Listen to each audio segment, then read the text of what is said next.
It's Maddie and Patty.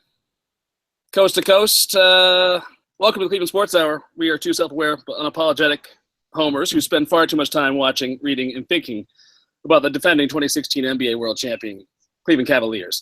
So if you'd like the informed, intelligent Cleveland fans' perspective on all things, you have come to the right place. From Westchester County, this is world champion Pat McMenamin. In San Francisco, I am joined by fellow world champion Matt Youngner. Say hello, champion. Hello, champion. How you can't are take you? that away from us, Patty. They can't. I got to tell you, the Cavs Twitter was very quick to forget that we already got our championship. They are despondent. Yeah, people. They got to stop acting like Browns fans. We're champions. Overreacting a little bit, huh? A little bit. It's okay to feel sad. That's why I play the Charlie Brown music to start off this podcast. It's not a happy time. No. You're just never happy to get blown out. You're never happy to see 20 turnovers to 4 turnovers for the other team. That's not a happy experience. No. It's not a happy experience to watch Steph Curry show off some of the weakest shot celebration moves I've ever seen. He broke out the Ministry of Silly Walks to celebrate a three-pointer. Yeah, these guys are busters, man. Busters. I mean, it wasn't even like an intimidating high step. It was just a really awkward, herky-jerky. It's like I'm embarrassed to be around him. Yeah. Jesus. Patty, yeah. I saw a tweet that might make you feel a little better. That might make everybody feel a little bit better. I'm sure you saw it too. Because we follow the same people. But it's somebody tweeted out 1 year ago at this time, the Cavs had just lost by, I got to see if I can remember all these. I don't have it in front of me. But the Cavs had lost by double digits to the Warriors in game 1 of the finals and shot 36 or 38%. Or whatever. The Penguins were up 2-0 in the Stanley Cup. And the Indians were 28-24 and in second place in the American League Central. So nothing is fucked here, Patty. Nothing is fucked here, dude. No, it was not an ideal start. I would say that our scheme did not work so well. No. And frankly, what was a little concerning was we seemed to get out-schemed a little bit there. Whether by Mike Brown or by whispering in Mike Brown's ear from his quasi deathbed. What is with Warriors in feigning injury? I don't know. I think Steve Kerr is faking it. No, he's really messed up, man. I'm just kidding. Can't have back surgery. That's the lesson for everybody out there. Well, anyway, guys, so sorry that this is a little bit later after the game than we initially planned. It was my fault. Matty had important business to take care of, and I fully support him in all these endeavors. But we're back on it, and we still plan to do it again Sunday night after game 2. So stick with us. Half an hour after the game. It'll be late night, but if you're still needing to wind down, we'll be here for you. So we're just going to talk about the Cavs game and try and figure out what went wrong and whether we can fix it for the next game.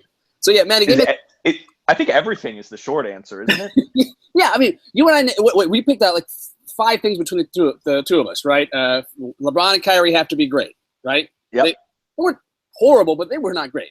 You know, they had great moments and they had a lot of really shitty moments. Really bad. Turning the ball over like crazy. Kyrie crazy spin moves where he was throwing the ball because he couldn't. Yeah, it was weird. LeBron letting Steph Curry get an offensive rebound over him. That was very, very strange. So that didn't work. When you had to win the possession battle, that didn't work. I mean, we won rebounds, kind of. That was a lot in garbage time one, and mostly because we're, it just. But the turnovers plus the offensive rebounds was particularly bad.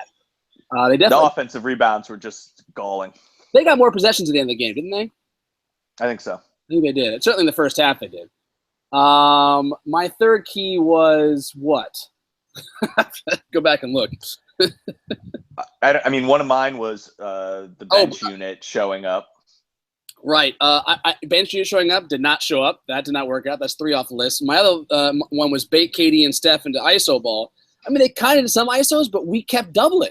we kept throwing the double team, and they'd whip it around and get open. I was like, no, just let it go.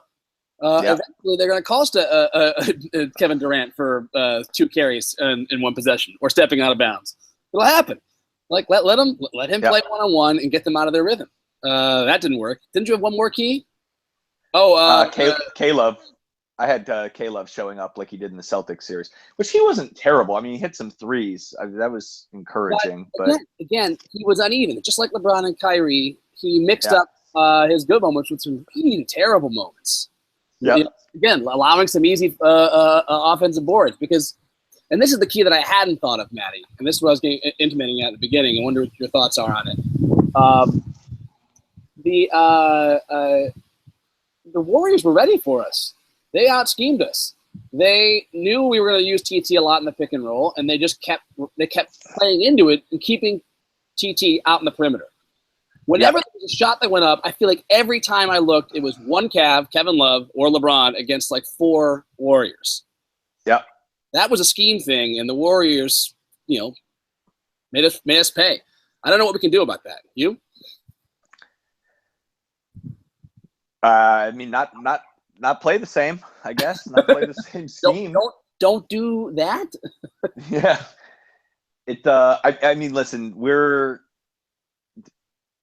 what we said last time is true. The Warriors are favored in this for a reason, man. They are really good and really tough to deal with. And I think we said ahead of time, a blowout every game is against us is not impossible.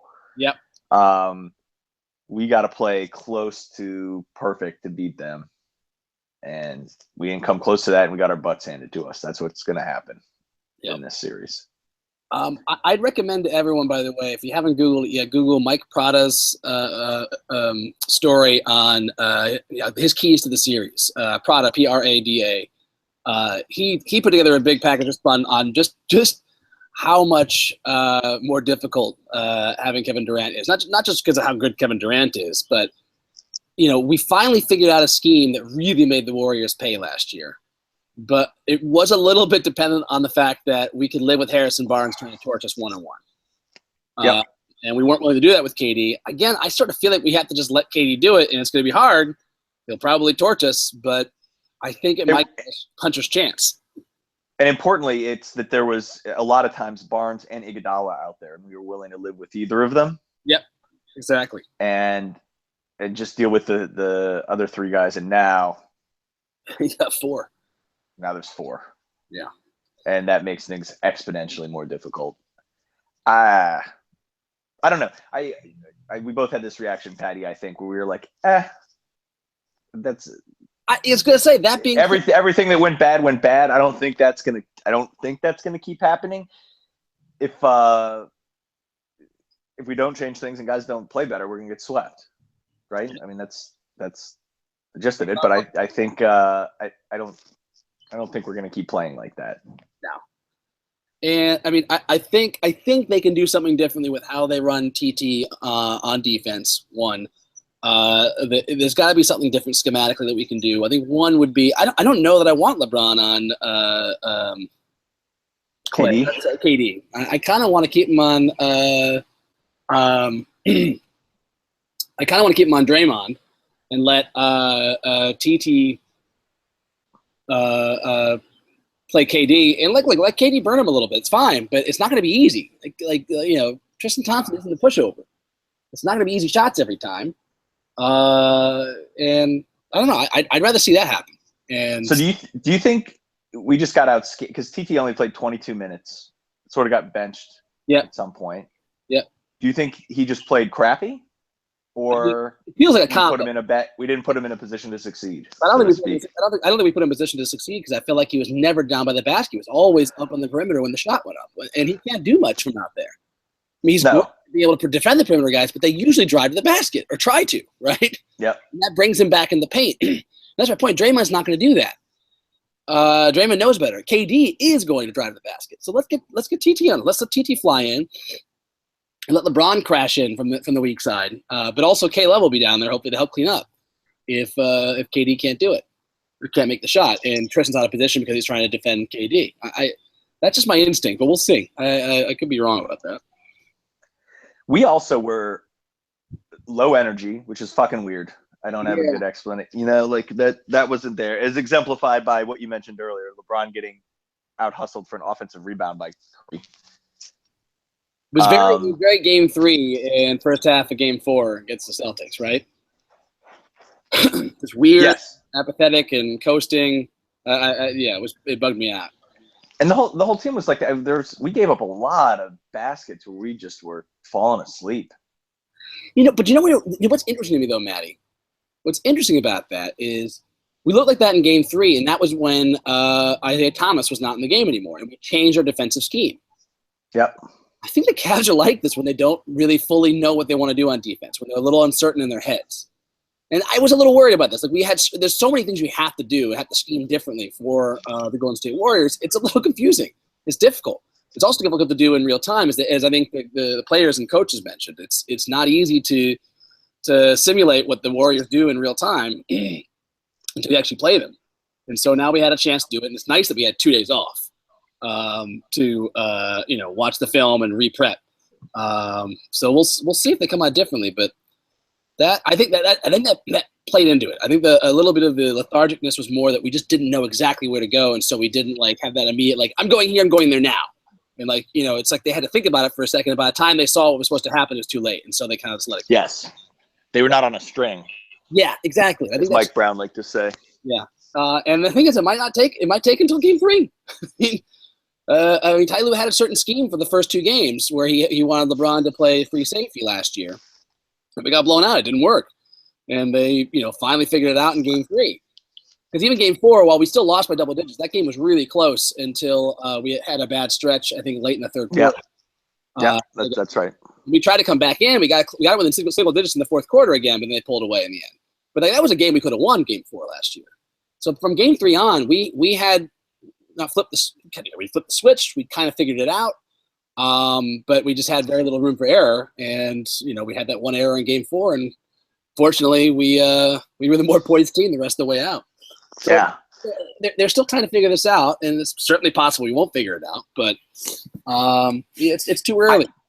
Do you still feel like they need to win this game 2? I mean, I did last year. Last year I told you. Well, last year I think I told you they don't need to win one of the first 2.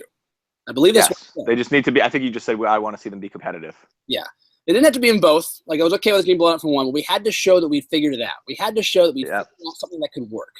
And then it was. And I don't think we did. Right. I felt like it was possible for us to run the table. And that was a cool thing that I did say that last year. I thought it was possible for us to run the table. Once we figured something out, this team has the ability to just kind of lock in and keep giving it to them. And they might fall back on their heels because they aren't that mentally tough. And that's what happened. We didn't run the table exactly. We lost game 4, but winning 5, 6, and 7 with 2 games on the road, I think constitutes running the table. Close enough. But I feel the same way. So it's possible, but I don't think we have to win this game. It's the same thing though. If we don't show it in game 2, I mean, it's really tough. It's even tougher to run the table when they have KD. There's less room for error because so many things can go wrong. There will, even if we do figure them out, there will be closer games than there were last year. We're not going to have 3 blowouts, to help ease the skids. We had 1 close game in the finals. We won that game. That's partly why. If we had more than 1 close game, I don't see that we win that series. Yeah. There's a lot of things. There's things you can't control. Things bounce different ways. Although maybe we do win that game because we are a clutch team. But things go a lot of different ways. We got to figure it out. We got to figure it out. And if we don't figure it out in game 2 and make it close, I don't like it. But then you despair. I start to despair. I mean, I was totally despondent before game 3. I was watching it on my phone at an event. That's how despondent I was. I was like, what? I got invited to a thing. I was like, you know what? I should go to this thing. Cavs are going to blow it out. I'm going to be depressed, and I'll miss this thing. And I'll watch on my phone because I'm a real fan. I'll watch, and I did. I was at the table, literally under the table, watching on the phone, and I slowly just pulled myself away from the event. I left at halftime and went to the nearest bar and watched the game. So that was, I'm not too proud to say I didn't despair. I despaired on Kyrie. I despaired on the Cavs, and they always prove me wrong. Do you think we need to change up our approach to the pace? I mean, that's something I read a bunch, which will dovetail into my next question. I'd say no, because I trust Ty Lue. I thought Ty Lue was crazy when he said that before, and he was right. I think actually this year the Warriors, conversely, have not been as good of a fast-paced team. They're so good in the half-court sets that they are more prone to turnovers in the fast break. If the Cavs can play a better transition D, so I'm going to say no. I mean, maybe, but I still think we can. I still think I'm a believer in Ty Lue until proven otherwise. And that gets me to my next question, which is, I think you and I both feel this way. There's a lot of talk that the Cavs. There's a big article on the Ringer from Kevin O'Connor too. I think just that the Cavs defense is broken. It's is their Achilles heel all year. Yep. It's reared its ugly head now, and can they fix it or not? And I think both you and I, and Zach Lowe to a degree, Patty, felt like the Cavs offense was just totally broken, and all they're doing, as you say, from the great Sasha Pavlovich, our offense is our defense. We're the prophet. Yeah. Our defense is our offense.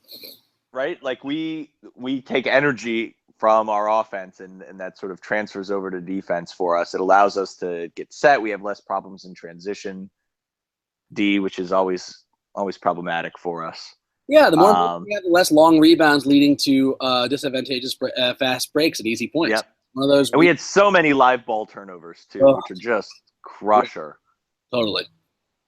I feel like getting a lot of that stuff corrected, just scoring more, getting the ball dead in a productive way will be super helpful for us on the defensive end too. I think that's true. One thing that's worth pointing out, actually, that just occurred to me. I've been pushing the TT needs to guard KD thing, but Draymond was non-existent in that game. No, that's a little worrisome, honestly. He got in the foul trouble early, and then I feel like it was just KD and Steph were off to the races. And agreed, but LeBron is a better defender on KD. And TT did his job on Draymond. Maybe I'm wrong about that matchup not being good. LeBron needs to not suck on defense. Yeah, I don't know if that's really what happened. And I don't know. I mean, I think I can't remember where I read this, but I think there's a legit concern that LeBron's 32 in his 14th season and maybe just can't really play lockdown D in his prime KD right now, in the same way that he did in 2012. 2011. Yeah, I think it's 2012, right? No, you're right. Yeah, you're right. 2012. Yeah, 2012. It's no knock on LeBron. It's just, he's getting older, and maybe that's just not an assignment he can realistically pull off. Maybe we'll see over the course of a game. I mean, I do sort of like the idea of playing a whole range of other guys on him so that LeBron can be a monster on the offensive end, and to be the help guy a little bit. So I do like saving it a little bit more, just because does it feel? He doesn't have. Do you really feel like RJ is the guy to do that though? I just feel like a mixture of different looks. TT, RJ, JR, Shumpert. I mean, make him take jump shots. He's a great jump shooter, but make him take them. Make him take those jump shots all day. I'd rather that happen than have him drive and dunk and have layups, or throw double teams at him and have him pass off. Like, I think just play him straight up. I don't know that that the Warriors are ready to commit to that. I think it'll freak him out, and they'll start playing weird, and they'll start doing dumb things. It's my only. That's what I'm clinging to right now. But to get back to your point about offense, I think that's really the key at the end of the day. We did not play a good offensive set. Like, guys were a little bit rusty. They had a good scheme to help off of LeBron's drives to take away his passing lanes. That's worrisome. We did not have good counters to that. They completely out-schemed us, I felt like, in game one. Yes. Like, Lou got outcoached, not just outplayed, but we got outplayed for sure. But Lou definitely got outcoached in that one. Or yeah, it's more of this the scheme. It's one of those like you both throw your gambits out and you kind of can't adjust until you see it. But we got to have counters ready when we see what they're doing. Like we got to be ready to game, and we did not, to my estimate. Although the one nice thing to see in the middle of the game when we were down 22, I think we came back to within like 12. We had a good run. We came right back, but then we started again turning the ball over, giving up terrible. Yeah. And here's the spot that I always hate bringing up, but it was a little weird, and it's always a factor in the series. But can we go into a little what the ref moment here? Oh, please, always. So the refs had this weird mix where they really let them play. They let Golden State get incredibly handsy and foul the shit out of us under the basket. And they would have probably let us do the same, but we weren't at all matching their physicality. Yeah, my whole thing, like I find it annoying when the refs allow the Golden State to get really handsy and maul us on defense, but that's no excuse for not returning in kind. Yes, agreed. You got to return the favor. And that speaks to them, just that whole lacking a little energy, urgency, knowing where to be, being close enough to physicality. Foul. Yeah, being close enough to get your hands on guys and to grab to Steph on every single screen. They didn't really do it. They didn't really do a lot of running guys off ball screens. They just did a lot of on ball stuff like we did. They ran our offense basically against us a little bit, except that when we actually threw double teams, and then they started to pass and beat us. So that was a little weird. But but this is one of those things where what drove me crazy was the refs would be really like letting a lot of shit go and just missing stuff to the point where I think they sort of started to feel like we kind of let things go a little bit too much.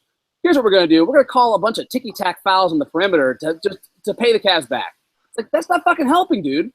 Yeah. You help drive like 3 straight baskets we got mauled, and when they got baskets on the other end in transition, so you basically help spurt a 10-0 run, and now you're giving us ticky-tack fouls on the outside. This doesn't help us. It's not evening things out. So that was that was in the middle of those runs. Like that was happening just as we were trying to get back in the game. It's one of those things where like it's not the refs. It's not the refs at all. It's the Cavs getting outplayed, bar none. But that shit doesn't help. When you're trying to get momentum back in, the refs kill the momentum by like letting them maul you and then just not really calling the other end. Or they'll call us attacks because they changed their mind. That was just a very frustrating crew. This was a Tony. Yeah, Danny Crawford did not have his best game. Yeah, he stood out to me. I mean, I was watching in a bar environment, so it's a little just tougher to track everything. What was crazy, man? But he stood out to me. That's what you missed actually in the game. Watching in the bar, there was a bizarre moment where both Mark Jackson and Jeff Van Gundy were aghast at the refs missing terrible calls for the Cavs. Really? Oh, they were ripping the moment that KD was going one-on-one against Kyrie Irving on the baseline and clearly stepped out of bounds. Oh yeah, like that's terrible. That's awful. That's a turnover. That you can't miss that. They were just hammering the refs. And then when he started to post up Kyrie, I don't know if you saw the replays. He literally like holds the ball upside down for like a full second before putting the ball back down, holding it again, back down. It was like the most obvious carry 2 times, no call. It's like he literally carried it and then walked in to Kyrie. It was like that's a pretty egregious carry. That's a travel. They called it twice. That was a really weird moment. Having the TNT actually supporting the Cavs on getting hosed on calls. Oh, all right. Twice in one game. So I don't know. I find that to be a bad sign, Matty. That's one of those. I don't like that. That's bad. That's bad mojo. That Van Gundy and Jackson are talking about it. Yeah, they're usually just wrong, and I take strength from that. Oh. I don't know. It felt weird to me they're on our side for once. That just bugged the shit out of me. I don't like that. I wouldn't read too much into that, Patty. I don't know. I read into everything, Matty. That's true. What a silly thing for me to say to you. I was very careful about how I clothed my kids before bedtime. What I wore to work that day. I put a lot of thought into these things. I don't like to talk about them in terms of specifics because that's tempting the gods. But I'm gonna revisit my my approach. I gotta go back to go back to the tape of the Cavs and tinker my readjust my approach. I think the answer is obvious. I think I knew this was a risk what I did for game 1, and I got the adjustment for game 2. So right, good. I'm more confident in my But yeah, I think that's the bottom line. We have to play more physical. Or just watch what the refs are doing. If the refs let us play, that's totally to our advantage, completely to our advantage. But yes, as long as we're willing to engage in it. Yeah, exactly. We just got to match what the Warriors are doing if they're being physical and getting away with it, and if they're calling fouls lightly, fucking attack the basket 1-on-1, get those calls. So I want to talk about something you and I were texting about before the game, which is that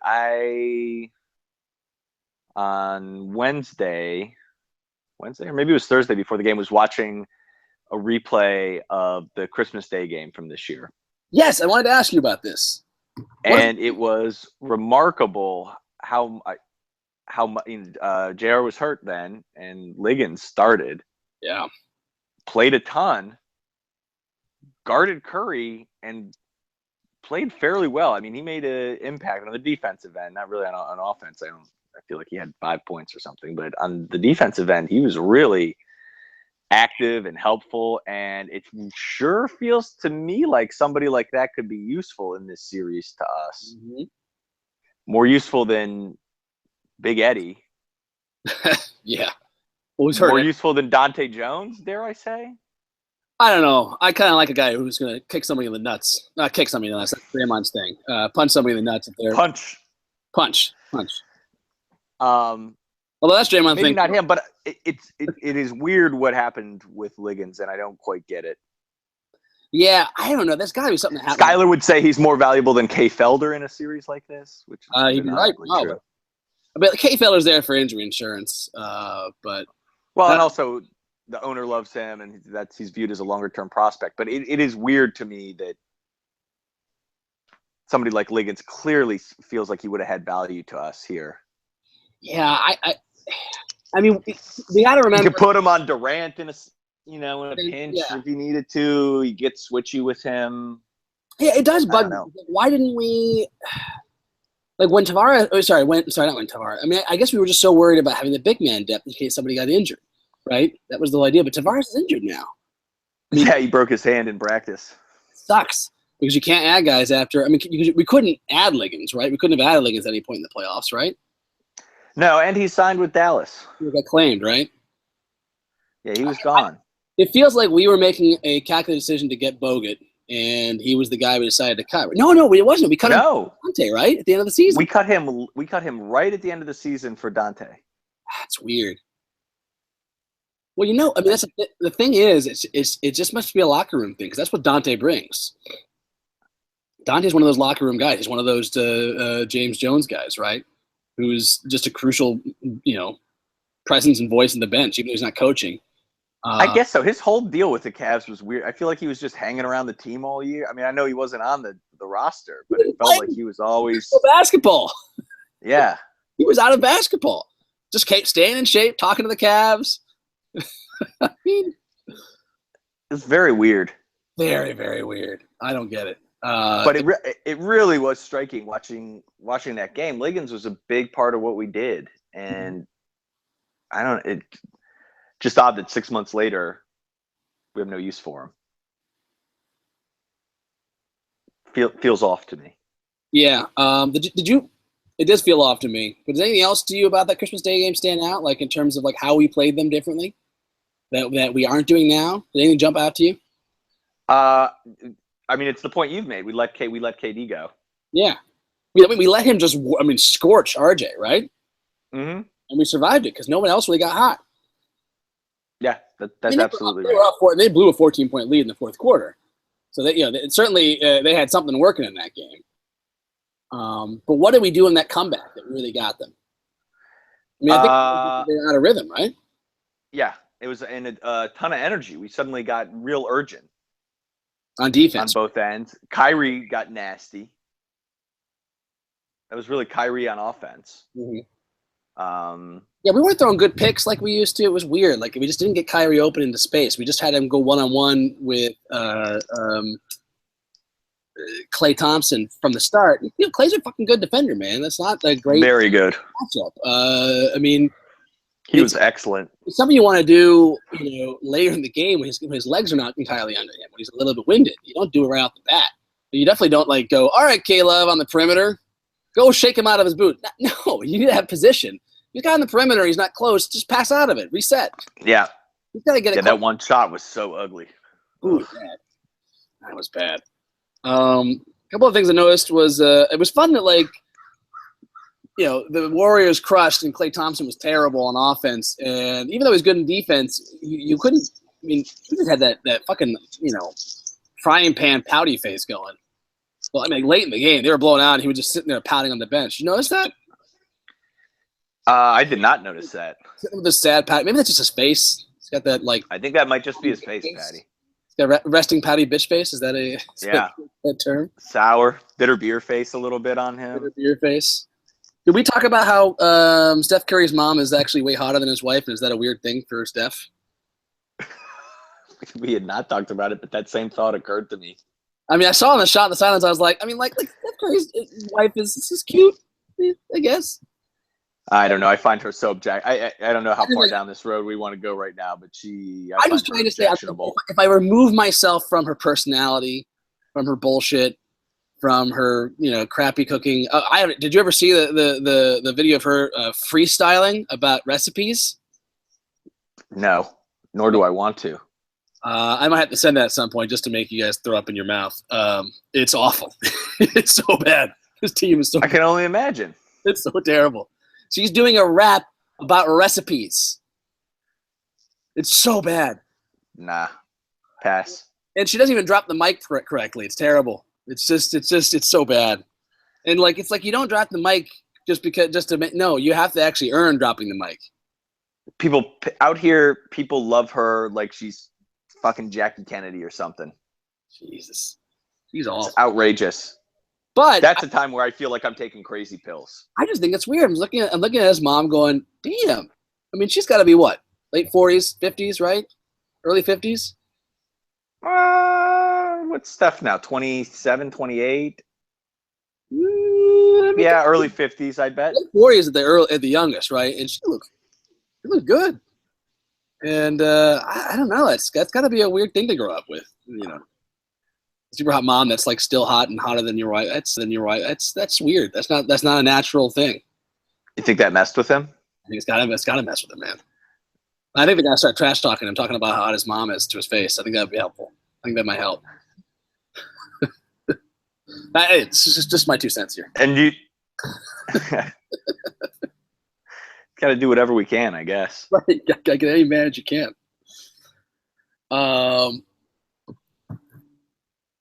So, not to get ahead of ourselves here, but I've been hearing rumors that we're going to try and get Chris Bosh next year. What?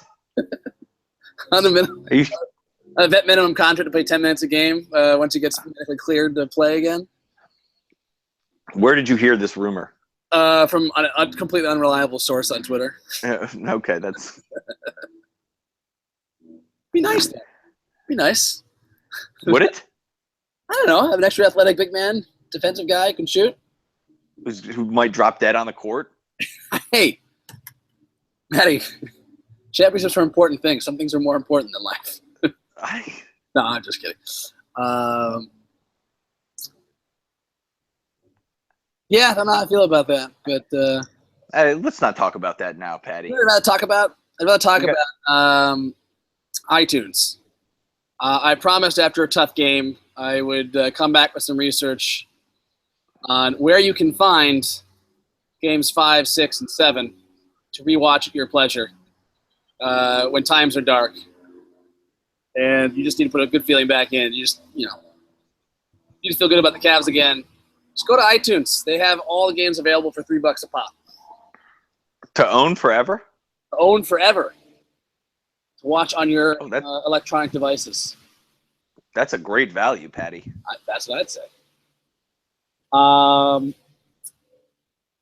So, Matty, actually, before we go, unless you have something else you want to bring up, I think we should talk about. We should have started this way. This is a mistake. This is what happens when we don't actually plan our podcast. Yeah, but that's what we were supposed to do. I'm not mad at us. Yeah, I'll give us a pass. Top 5 kill list. We left the kill list for last. Boy, it's interesting in a game like that. It's hard. It's hard for me in a blowout situation to get super worked up about things. Yeah. So you're not? There's no one on your kill list? No, they're all still on my kill list. Are you kidding me? I just don't know that it changed. Sonia Curry's 51, by the way. Sonia Curry? Is that his wife's name? Steph's mom. Oh, Steph's mom. Sonia Curry's on your kill list? No, we were talking about how old she was. I was just looking it up. She's 51. Oh, Sonia Curry. I'm sorry. I was gonna say you can't kill a thing of beauty like something. No. I mean, it's Dre, Steph, Clay, KD's in it now for sure. Yep. And I think David West sneaks in ahead of Zaza right now. I really hate David West. Yeah, I just didn't really notice him much this game. He did something I didn't like. Well, he shoved somebody, I think, right? Yeah. But he got called for it. It's good. He got called for it. He got mad about it. It was a whole big baby thing. No, Iguodala actually gets high up on my list from the game. He was pulling his usual shit. He was pulling his usual shit, grabbing. He did his arm ball fall. He got called for that. But every single time he pulls his shit that he knows is a fucking foul, it's a bemusement. What? Really? Oh, I know what you're talking about. Yeah. He puts on that silly, like, dimpled grin, like, oh, that is droll. Fuck you, Iggy. You know it's a goddamn foul. Just shut your fucking laughing face up, you goddamn clown. He does some weird front running shit too. Oh, it's so front running. Only when things are good. Only when things are good. He starts running at the fucking mouth. Yeah, that is infuriating. For a guy that was almost elite at one point in his life, but never quite crested that hill. I mean, he was the best player on a shitty team, the Sixers. That's not really saying much. No, that's damning with faint praise, Petty. He's sort of like a poor man's Andrew Wiggins. Yeah, that's not a bad analogy. I mean, look, he's. I will give him this. He certainly has lived up to his defensive billing more than Andrew Wiggins has, but he's never. I mean, that was the ceiling. He never really quite got there, and he's just kind of. It's amazing that he's just willing to be a role player. I'm sure he'll get the vet minimum next year. He'll be happy with that. Probably will, actually. What's that? He probably will. I mean, KD might take the vet minimum. Yeah. No, not the vet minimum. There's just that discount talk. He's going to have a discount because he doesn't want. He doesn't want to have to make winning a championship an accomplishment. He wants to join 3 all NBA players who've already won 73 win games in an NBA title to win his championship. We haven't had LeBron taking the easy road. It's like, he was joining a team that missed the playoffs. Yeah. He joined one superstar and added another one. It was a smart move, but they built that team. Katie just joined an amazing team that was already good without him. It's always going to be a thing. I mean, everyone can say, they win the championships. It's like, I mean, one, he's still got to win the championships. And if he doesn't, it's one of the all-time most embarrassing fuck-ups ever. We'll see if he can. So he's still got to come through on that. But if he does, I don't know. It's still kind of weak. No doubt. No doubt. Yeah. All right. So what do we got to do to win game 2? Same shit, right? Same list. I don't know that anything's changed. Play with some goddamn urgency and not turn the ball over. I'll just go with that. Real simple. I'll have the 6th thing in. We got to figure out a way to get TT down the post more often on defense. We got to find a way for when the ball's up in the air, he needs to be down by the rim, and it's just got to happen. And I don't know why it's not happening, but I'm tired of seeing 1 Cavs player and 4 Warriors. That is schematics, and Ty Lue has to figure that out. I don't know what the answer is. Got to figure it out somehow. Yeah, well, it's either that or the other 4 guys got to do a much better job boxing out. Yeah. LeBron's got to be theoretically, LeBron and Love should be enough to clean up the defensive boards. Those are 3 fucking great rebounders. Yeah. And they got to be able to do it. Yeah, no, you're right about that. That's what's got to happen. 3 on the floor. And I actually don't think – I think JR is a pretty decent rebounder when he wants to be too. Yep. But whatever they were doing was pulling everybody out of position in a way that just left us. So those offensive rebounds were just soul-crushing for me. Absolutely. Yeah, I'd say that's the same. So to recap, LeBron and Kyrie have to be magnificent. I think I also threw TT in there last time, and that's also true. He was not magnificent. He was terrible. No, he's awful.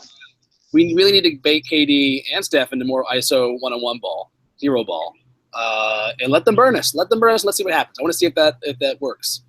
I wanted the Cavs to make Steph work on D. That was another thing we didn't talk about. The Warriors had a counter for that. To try and spare Steph on a lot of those picks. So we got to figure out how to counter that and get Steph working again.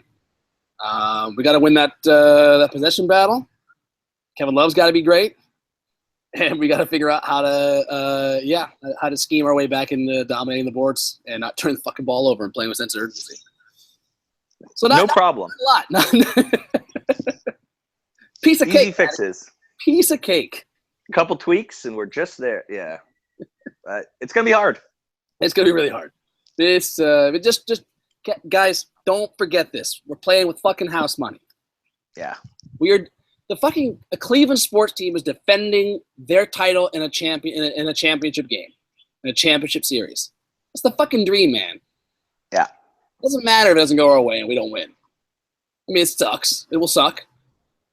It might suck. And it sucks when we lose. It'll be great when we win, but it's happening. We're actually defending the title. That in itself is fucking priceless.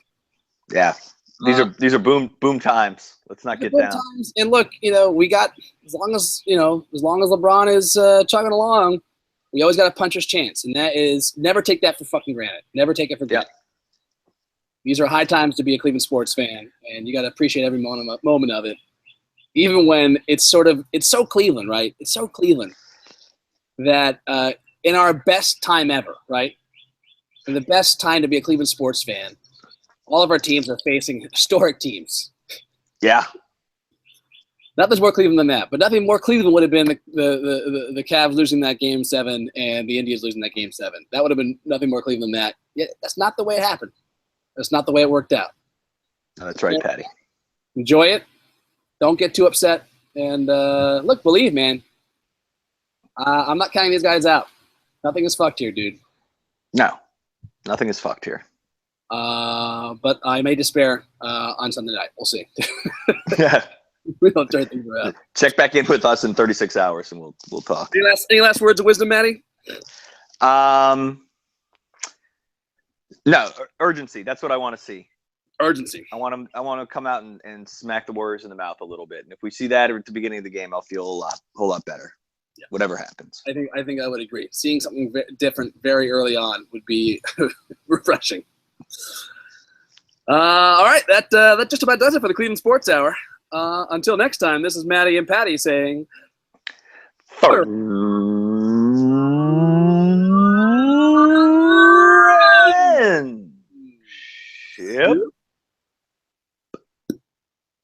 Well done, Maddie. All right, we'll see you guys after Game 2.